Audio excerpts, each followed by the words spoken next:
I'm PJ. I'm with Screenjabber, and just first things first, really enjoyed the film. It was just a really nice, uplifting film. What was it like changing from your advertising kind of background to a great documentary feature film? What was that move like?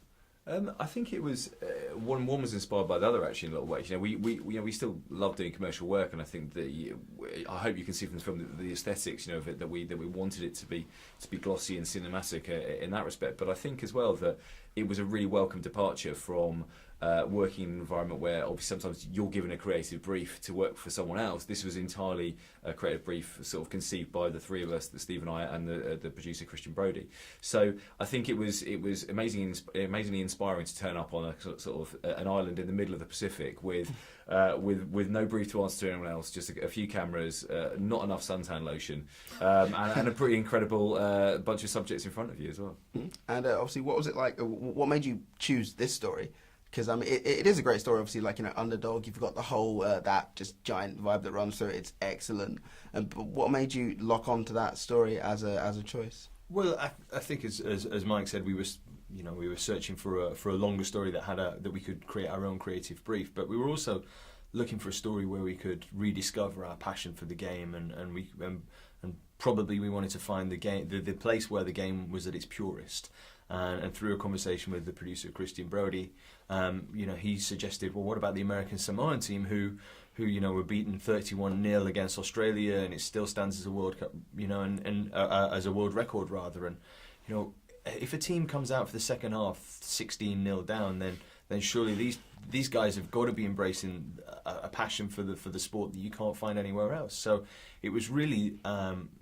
I guess that fact that they were bottom of the world rankings and were on the receiving end of the worst defeat in international history, that meant we really can't look any further than American Samoa if we do want to discover the purest form of the game. Yeah, that's a great. Yeah, definitely true. Because if you're down there and you're playing, you must be playing for heart. You must be playing for real, genuine passion. It's not for wages and it's not for glory. That's for certain. So that you can only be paying for the pure love of the sport.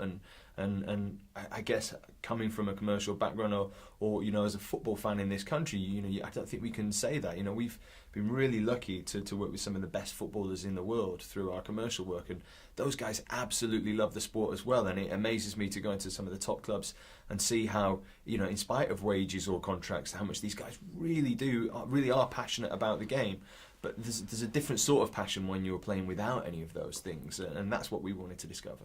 And what was it like, obviously, meeting the players that you have met through your commercial work, your Ian Robbins, etc., versus meeting players like Jaya and obviously like Nicky the goalkeeper and all of these kind of great characters who you managed to craft into real, fully fledged characters throughout a feature film? What was it like meeting those two separate kind of Yeah, I think maybe the biggest difference is that obviously if you walk into the setup at a big pro club or a big sort of international country, then there are always barriers in place, and they have to be in place for good reason. But in terms of actually spending serious time with those guys, it's very different than when you rock up in Pango Pango and you sit down and have dinner with the team every night, and they get a huddle in and you can be lying on the floor filming it. We had access all areas, and that was extraordinary.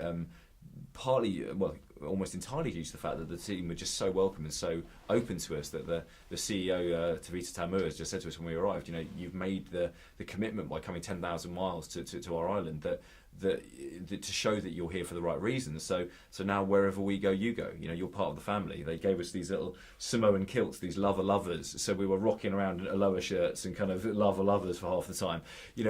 And truly made to feel a complete part of the setup, which is just not something you're going to get anywhere else in the world, I don't think. True, it must have been a really kind of strong unifying experience. And that just, once again, that goes throughout that entire film as well, that really sense of just team and unity, and especially with Thomas coming in as the new coach, that was just a great little, it was a great, once again, adds to the great story of the piece, and so I really enjoyed the film, yeah.